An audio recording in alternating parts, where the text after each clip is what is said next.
That's sounding dangerously close to a plan, boss.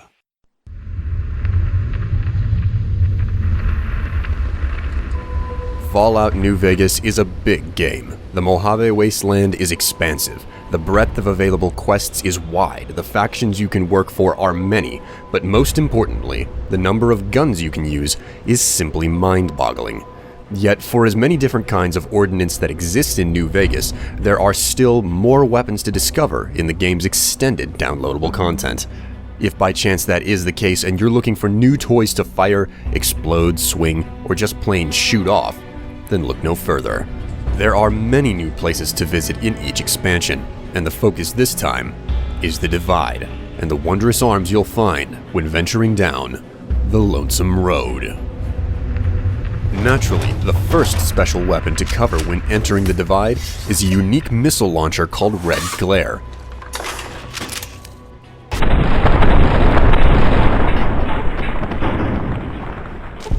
The damage rating of this unique arm is actually considerably low for a projectile explosive weapon, but that fact is offset by one key factor. It's actually a fully automatic rapid-fire missile launcher, which fully makes up for its low damage per shot. Now, a big caveat is that it doesn't take missiles but rockets, a special type of ammo added to the game through the same DLC. These rockets aren't common or cheap, but a variety of them can be crafted. The basic version is made via two primary recipes. First, you can convert one missile into 2 rockets at a workbench, and second, you can combine a cherry bomb, conductor, and a 50 mg primer to make one. Even with these recipes, Red Glare is an especially expensive weapon to fight with, but nonetheless amazing and fun to use. If you want to find this little toy, there are 3 instances of it in the Divide. The easiest one to acquire, though, is sitting right next to the laser detonator, a special weapon you have to acquire during the main quest of Lonesome Road. Picking it up is easy enough, but be careful, as entering the immediate area runs you the risk of getting attacked by a marked man who carries the second copy of Red Glare. Following up on the automated rocket launcher, it's now time to cover the oversized, heavy-hitting, rapid-fire, shoulder-mounted machine gun.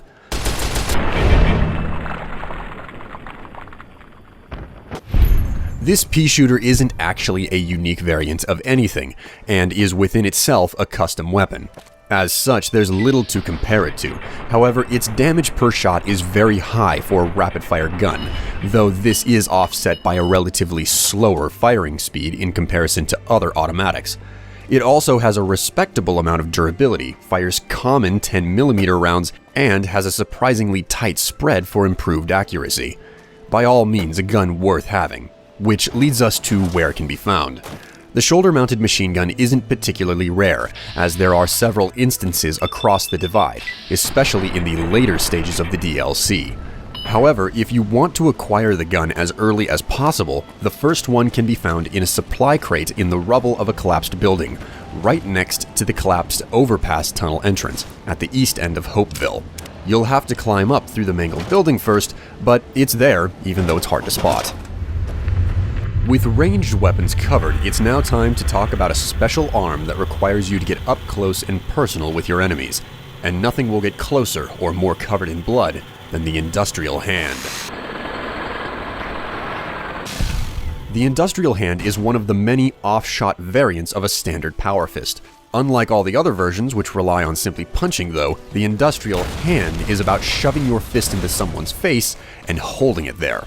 The glove is basically an industrial-strength construction buzzsaw mounted to your fist. You can imagine how this can get a little bit messy. The Industrial Hand deals a very good amount of damage, and because you can simply hold it in place to continue attacking, it deals the most damage over time of any fist weapon in New Vegas, even when you consider all other DLC. But to really put a cherry on top, this fist weapon also ignores all armor and damage reduction, which means it treats your enemies as if they're wearing nothing. If you're interested in this weapon and want to get your hands on it, there are several copies in the Divide, especially in and around Ulysses Temple near the end of the road. However, the first instance of the Industrial Hand, and easiest to acquire, is in a footlocker right across from the launch controls in the Ashton Silo Control Station. Getting to this location isn't easy, just like most of the DLC, but since reaching this location is part of the Lonesome Road quest, you may as well pick it up even if you're only passing through. On the note of the launch controls though, they lead to another toy you can find. After reaching the Ashton Silo control station and subsequently advancing the DLC's story forward, it becomes possible to acquire a special knife called Blood Nap. This unique variant of the Bowie knife, which marked men carry, does more damage, has a unique feature of adding +10 sneak skill, and inflicts higher critical damage. While it's far from the most impressive melee weapon, it is rather novel for being one of the most powerful, single-handed melee weapons, even though that doesn't actually matter for much, if anything.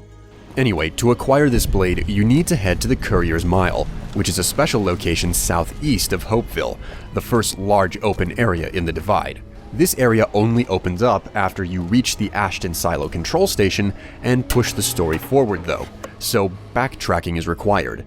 After entering the area, you can find the knife Blood Nap stuck in the side of a streetlight to your left.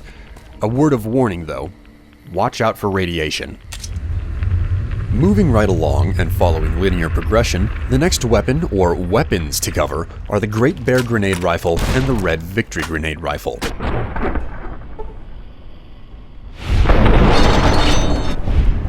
Both these arms are special variants of the standard grenade rifle found in the Mojave.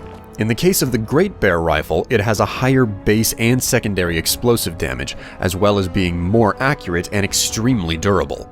The Red Rifle, however, weighs less, uses less AP and VATS, and most importantly, does the most explosive damage of any grenade rifle in the game, which is almost 100 points more than the Bear Rifle.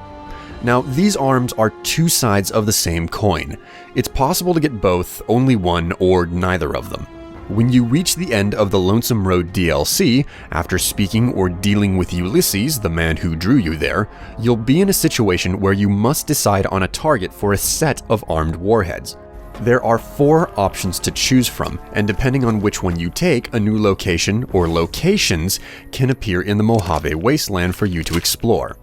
In all instances though, the appropriate gun will be located in a special case found at the new location. Also, choose wisely, as what you do with those warheads has further reaching consequences. Just a friendly word of warning.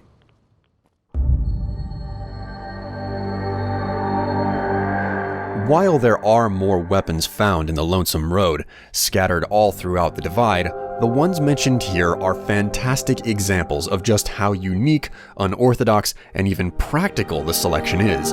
Hopefully, something from the Divide will fit your tastes. But even if that's not the case, then there's no need to worry, because there are plenty more guns in the Mojave, as well as in the 3 other story-based DLC packs for Fallout New Vegas.